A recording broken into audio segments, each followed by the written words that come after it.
जय श्री कृष्णा। आइए जानते हैं विष्णु पुराण के अनुसार नारद मुनि को बंदर क्यों बनना पड़ा।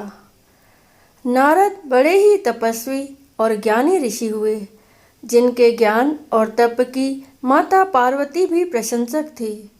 तभी एक दिन माता पार्वती श्री शिव से नारद मुनि के ज्ञान की तारीफ करने लगी। शिव ने पार्वती जी को बताया कि नारद बड़े ही ज्ञानी हैं, लेकिन किसी भी चीज का अहंकार अच्छा नहीं होता है। एक बार नारद को इसी अहंकार के कारण बंदर बनना पड़ा था। यह सुनकर माता पार्वती को बहुत आश्चर्य हुआ। उन्होंने श्री शिव भगवान से पूरा कारण जानना चाहा। तब श्री शिव ने बतलाया, इस संसार में कोई कितना ही बड़ा ज्ञानी हो, लेकिन श्री हरि जो चाहते हैं वो उससे बनना ही पड़ता है। नारद को एक बार अपने इसी तप और बुद्धि का अहंकार हो गया था। इसलिए नारद को सबक सिखाने के लिए श्री विष्णु को एक युक्ति सूझी। हिमालय पर्वत में एक बड़ी पवित्र गुफा थी। उस गुफा के निकट ही गंगा जी बहती थी। वह परम पवित्र गुफा नारद जी को अत्यंत सुहावनी लगी। वहां पर के पर्वत, नदी और वन को देखकर उनके हृदय में श्री हरि विष्णु की भक्ति अत्यंत बलवती हो उठी और वे वहीं बैठकर तपस्या में लीन हो गए। नारद मुनि की इस तपस्या से देवराज इंद्र भयभीत हो गए कि कहीं देवर्षि नारद अपने तप के बल से उनका स्वर्ग नहीं छीन ले। इंद्र ने नारद की तपस्या भंग करने के लिए कामदेव को उनके पास भेज दिया।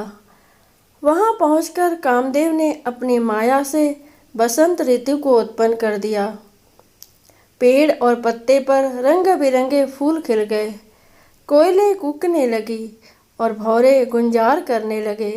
कामाग्नि को भड़काने वाली शीतल मंद सुगंध सुहावनी हवा चलने लगी। रंभा आदि अप्सराएं नाचने लगी, किंतु कामदेव की किसी भी माया का नारद मुनि पर कुछ भी प्रभाव नहीं पड़ा। तब कामदेव को डर सताने लगा कि कहीं नारद मुझे शाप न दे दे। इसलिए उन्होंने श्री नारद से क्षमा मांगी। नारद मुनि को थोड़ा सा क्रोध नहीं आया और उन्होंने कामदेव को क्षमा कर दिया। कामदेव वापस अपने लोक में चले गए। कामदेव के चले जाने पर नारद मुनि के मन में अहंकार हो गया कि मैंने कामदेव को जीत लिया। वहां से वे शिवजी के पास चले गए और उन्हें अपने कामदेव को हराने का हाल कह सुनाया। भगवान शिव समझ गए कि नारद को अहंकार हो गया है। शंकर जी ने सोचा कि यदि इनके अहंकार की बात विष्णु जी जान गए तो नारद के लिए अच्छा नहीं होगा। इसलिए उन्होंने नारद से कहा कि तुमने जो बात मुझे बताई है उसे श्री हरि को मत बताना। नारद जी को शिव जी की यह बात अच्छी नहीं लगी। उन्होंने सोचा कि आज तो मैंने कामदेव को हराया है और ये भी किसी को नहीं बताऊं। नारद जी क्षीर सागर पहुंचे और शिव जी के मना करने के बाद भी सारी कथा उन्हें सुना दी। भगवान विष्णु समझ गए कि आज तो नारद को अहंकार ने घेर लिया है। अपने भक्त के अहंकार को वे सह नहीं पाते। इसलिए उन्होंने अपने मन में सोचा कि मैं ऐसा उपाय करूंगा कि नारद का घमंड भी दूर हो जाए और मेरी लीला भी चलती रहे। नारद जी जब श्री विष्णु से विदा होकर चले तो उनका अभिमान और भी बढ़ गया। इधर श्री हरि ने अपनी माया से नारद जी के रास्ते में एक बड़े ही सुंदर नगर को बना दिया। उस नगर में शीलनिधि नाम का वैभवशाली राजा रहता था। उस राजा की विश्व मोहिनी नाम की बहुत ही सुंदर बेटी थी, जिसके रूप को देखकर लक्ष्मी भी मोहित हो जाए। विश्व मोहिनी स्वयंवर करना चाहती थी, इसलिए कई राजा उस नगर में आए हुए थे। नारद जी उस नगर के राजा के यहाँ पहुँचे तो राजा ने उनका पूजन कर उन्हें आसन पर बैठाया। फिर उनसे अपनी कन्या की हस्तरेखा देखकर उसके गुण दोष बताने के लिए कहा। उस कन्या के रूप को देखकर नारद मुनि वैराग्य भूल गए और उसे देखते ही रह गए। उस कन्या की हस्तरेखा बता रही थी कि उसके साथ जो विवाह करेगा वह अमर हो जाएगा। उसे संसार में कोई भी जीत नहीं सकेगा और संसार के समस्त जीव उसकी सेवा करेंगे। यह बात नारद मुनि ने राजा को नहीं बताई और राजा को उन्होंने अपनी ओर से बनाकर कुछ और अच्छी बातें कह दी। अब नारद जी ने सोचा कि कुछ ऐसा उपाय करना चाहिए कि यह कन्या मुझसे ही विवाह करे। ऐसा सोचकर नारद जी ने श्री हरि को याद किया और भगवान विष्णु उनके सामने प्रकट हो गए। नारद जी ने उन्हें सारी बात बताई और कहने लगे, हे नाथ, आप मुझे अपना सुंदर रूप दे दो ताकि मैं उस कन्या से विवाह कर सकूं। भगवान हरि ने कहा, हे नारद, हम वही करेंगे जिसमें तुम्हारी भलाई हो। यह सारी विष्णु की ही माया थी। विष्णु जी ने अपनी माया से नारद जी को बंदर का रूप दे दिया। नारद जी को यह बात समझ में नहीं आई। वो समझे कि मैं बहुत सुंदर लग रहा हूँ। वहाँ पर छिपे हुए शिवजी के 2 गणों ने भी इस घटना को देख लिया। ऋषिराज नारद तत्काल विश्व मोहिनी के स्वयंवर में पहुँच गए और साथ ही शिवजी के वे दोनों गण भी ब्राह्मण का रूप बनाकर वहाँ पहुँच गए।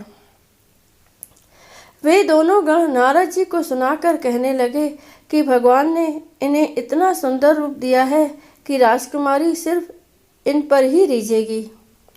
उनकी बातों से नारद जी मन ही मन बहुत खुश हुआ। स्वयं भगवान विष्णु भी उस स्वयंवर में एक राजा का रूप धारण कर आ गए। विश्व मोहिनी ने कुरूप नारद की तरफ देखा भी नहीं और राजा रूपी विष्णु के गले में वरमाला डाल दी। मोह के कारण नारद मुनि की बुद्धि नष्ट हो गई थी। राजकुमारी द्वारा अन्य राजा को वरमाला डालते हुए देख वे परेशान हो उठे। उसी समय शिवजी के गणों ने ताना कसते हुए नारद जी से कहा, जरा दर्पण में अपना मुंह तो देखिए। मुनि ने जल में झांककर अपना मुंह देखा और अपनी कुरूपता देखकर गुस्सा हो उठे। गुस्से में आकर उन्होंने शिवजी के उन दोनों गणों को राक्षस हो जाने का शाप दे दिया। उन दोनों को शाप देने के बाद जब मुनि ने एक बार फिर से जल में अपना मुंह देखा तो उन्हें अपना असली रूप फिर से मिल चुका था। नारद जी को अपना असली रूप वापस मिल गया था, लेकिन भगवान विष्णु पर उन्हें बहुत गुस्सा आ रहा था, क्योंकि विष्णु के कारण ही उनकी बहुत ही हंसी हुई थी। वे उसी समय विष्णु जी से मिलने के लिए चल पड़े।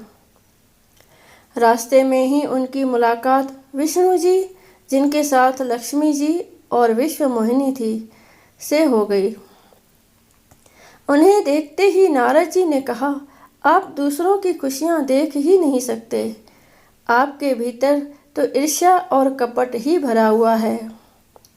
समुद्र मंथन के समय आपने श्री शिव को बावला बनाकर विष और राक्षसों को मदिरा पिला दिया और स्वयं लक्ष्मी जी और कौस्तुभ मणि को ले लिया।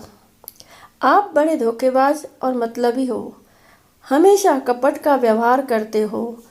हमारे साथ जो किया है उसका फल जरूर पाओगे।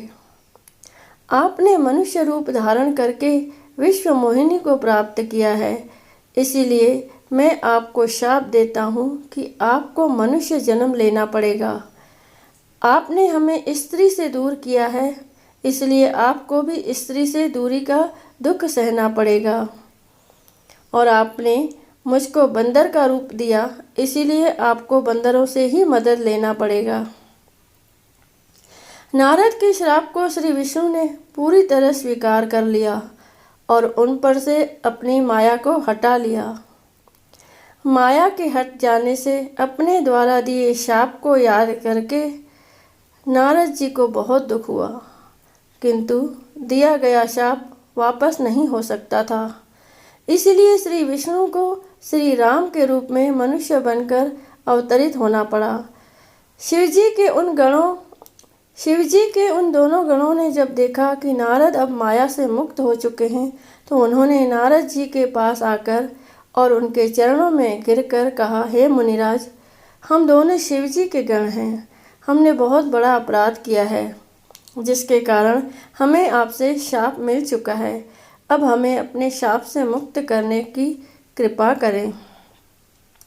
नारद जी बोले, मेरा शाप झूठा नहीं हो सकता, इसलिए तुम दोनों रावण और कुंभकर्ण के रूप में महान ऐश्वर्यशाली, बलवान तथा तेजवान राक्षस बनोगे और अपनी भुजाओं के बल से पूरे विश्व पर विजय प्राप्त करोगे।